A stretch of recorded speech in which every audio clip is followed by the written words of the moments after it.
And welcome back, guys, to Let's Play Final Fantasy XII, the Zodiac Age. And oh boy, I think I went a little overkill. The thing is, whenever you get this option to speed up the game, I tend to go a little overkill on everything. All my characters have almost dominated their license boards hard.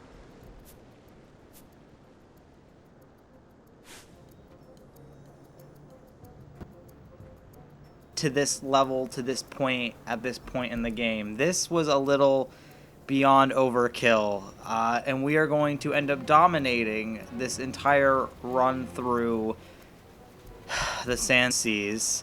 Did not intend to do this, at least not to this point. Level 20 should be completely fine. Getting to level 25 honestly took forever. But just to show you an example of how powerful my characters are.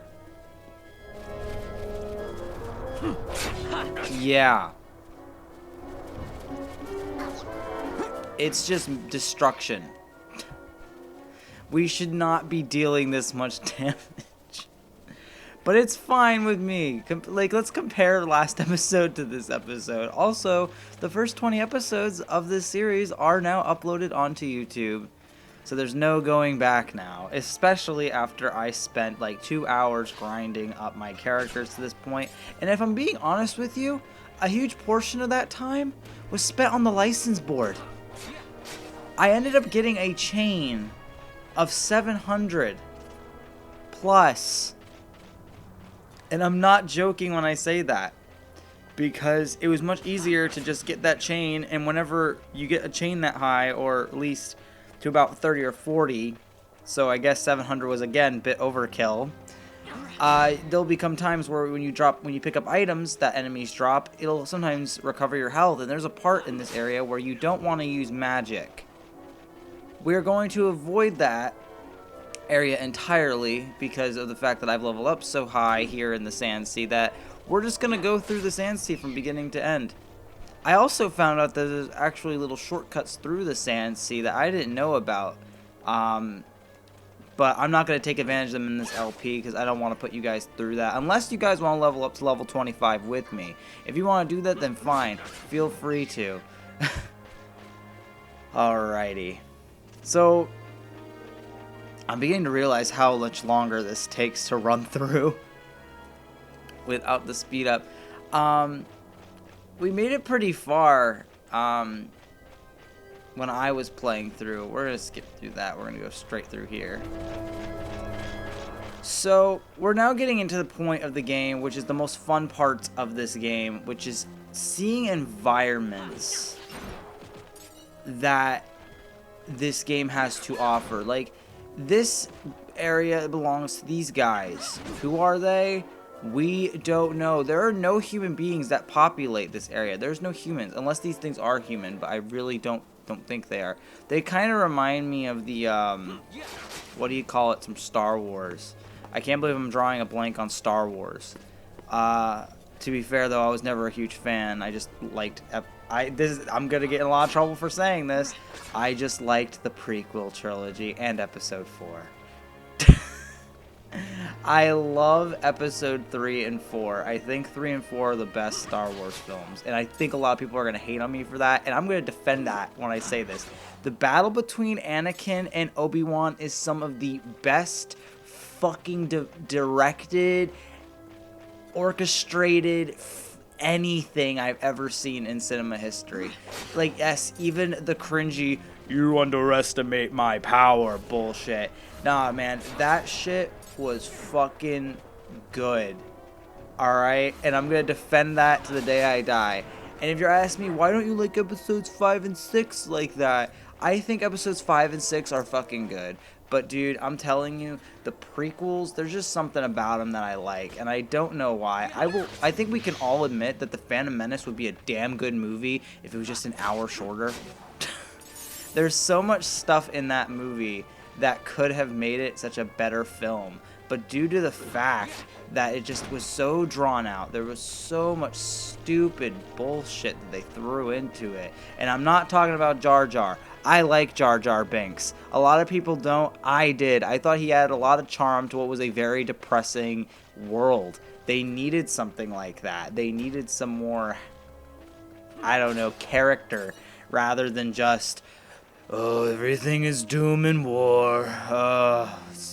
Like, I actually am really upset that they made him take a back seat, because honestly, if he was involved a little bit more in episodes 2 and 3, it would have been a lot more impactful when he put Palpatine into power. And I know I'm spoiling a lot of Star Wars crap, but man, if you don't really, you know, if you're watching my videos expecting, and you want to know how Star Wars ties into this?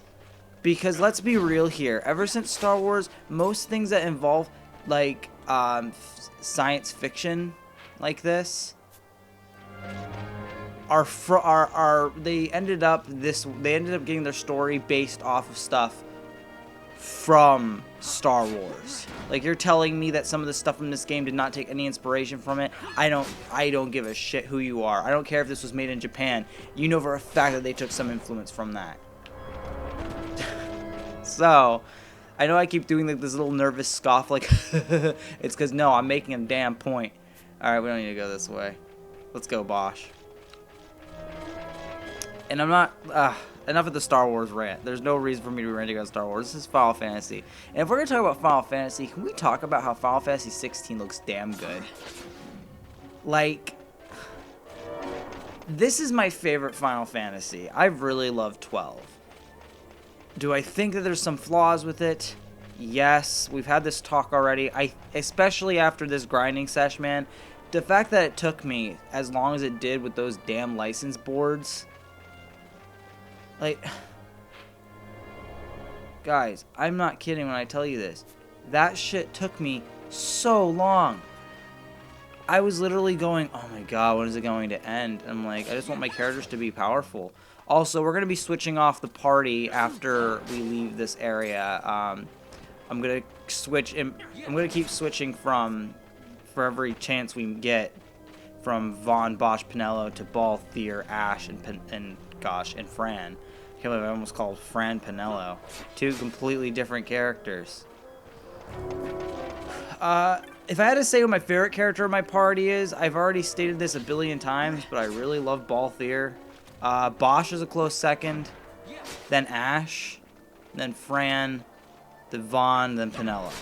No offense, Pinello, you're cool and all, but you don't put much into this story other than, oh my god, I love Vaughn. Vaughn is my friend. I love friendship. Which, I mean, I guess makes it, that's Square Enix.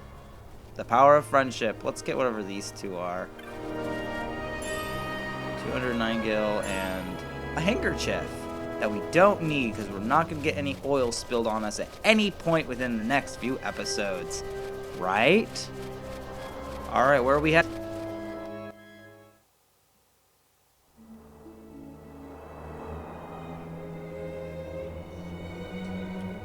The Nam Yensa Sansi. We are now halfway through our journey. Are they conversing? You, what the fuck? Hey! Did you see that Yuritan Yensa just now, Kupo? They're usually a violent lot, but this one wanted help. Interested? I couldn't care less. Well, that's fine. Teach his own. So, what brings you out here? You don't look like your average travelers. Suspicious, Kupo. Whatever. A lot of people don't like the Mughals in... What am I doing? It's Ash, not Pinello. What are you doing? Okay. A lot of people, for some reason, don't like the Mughal design from this game. Even though it's based off the Mughal design. Ivalice is like a completely different animal to normal Final Fantasy stuff. Kind of like how, you know, 14's got its own thing. 11's got its own thing, you know? So, it does... I just don't understand why people get mad about the design of the Moogle. The thing is, because Final Fantasy Tactics was such a revolutionary, like, well-respected, loved game. And so when this came out and it was based on the same world, I don't understand why people were so butthurt. Because I remember being like, whoa, this is from... Because I experienced Final Fantasy Tactics through Final Fantasy Tactics Advance because I was a poor kid and we had emulators growing up in my household. So, seeing that, wow, this is the same world from Final Fantasy Tactics Advance, I was like mind blown and so excited because, to my knowledge, the first Final Fantasy game I ever played was a bunch of a girl in a pop rock group. Singing a terribly translated J-pop song. Yeah, needless to say, I was very happy with the decision to make this game what it was. I remember first seeing Rex and being like, oh, what a great main character. He looks awesome. And he's voiced by the guy who voices Sasuke. So it was like, this is awesome. I'm going to love this. And then he died. And I was like, oh, no. No, he wasn't ready. And it was bad. And I know I just made a he wasn't ready joke. I've been waiting to use that joke the entire LP. And I shit you not. One thing I really appreciate is about this is the first time we're seeing a little bit of green. Oh my goodness. And it's like vines and stuff. What do you call those vines? What would you call that? What is this? Vegetation? I like how the difference between the was it the Urutan Yensa? Is that how they said it? That was nasty. Versus the Nam Yensa. How the Nam Yensa is very, like, it looks this is honestly, this is just a shot in the dark here. It kind of reminds me of being underwater. You know, it looks like we're in an ocean. Man, we got a long way to go. But yeah, that's what it looks like to me. It looks like we're in an ocean. We're underwater. And there's just it's kind of cool. It's like got like an aquatic look to it for a game that, you know, we're currently in sand. That's what this world is. It's sand. And we're honestly making very good time. And that could be because of how overpowered my characters are, which I'm assuming is what it is. But we are doing very good. I did not expect to make it this far. And we also haven't ran into many of the traps. These areas are littered with traps. And it's kind of annoying if we're being honest. Like, it's very annoying. Alright. We are doing a lot of damage. That's a lot of damage. Alright. Also, I'm filming this at 5:47 a.m. I'm really trying to get on the same schedule as my girlfriend. She, on certain days of the week, specifically, I'm pretty sure she does it on Tuesdays and Thursdays, and I believe on Fridays she does it now too. She goes to work at like 4 in the morning. She opens. I go to work today at 1 p.m., so I'm gonna be tired as shit for my shift tonight, but I don't care. I'm really just powering through this shift today because I'm working with somebody who I know is not that spectacular at her job. And the thing is, the person who I'm going to be working with is going to be in a bad mood because I worked with our assistant manager last night, who thought I did great, by the way. I just want to state I've only been there for like 3 weeks, and she already thought I was doing better than the people who've been there for months, which I'm not trying to toot my own horn there, I swear, but I've always prided myself on how I am as a worker when it comes to cleaning shit, because I'm a closer generally whenever I work at stores, or restaurants or any of that sort of deal. I like to clean. It's just a thing I like to do. One of my first jobs I actually did back in the day. This is actually a really cool story to tell, and I can't believe I forgot about this part of my life. I used to live with this one girl, and we both needed money. And her mom had a friend who would let us... I'm really in my head right now trying... Well, in the next episode, maybe I'll remember. Catch you guys on the flip side, and I'll see you guys in episode 22 of Let's Play Final Fantasy XII: The Zodiac Age. See you guys then.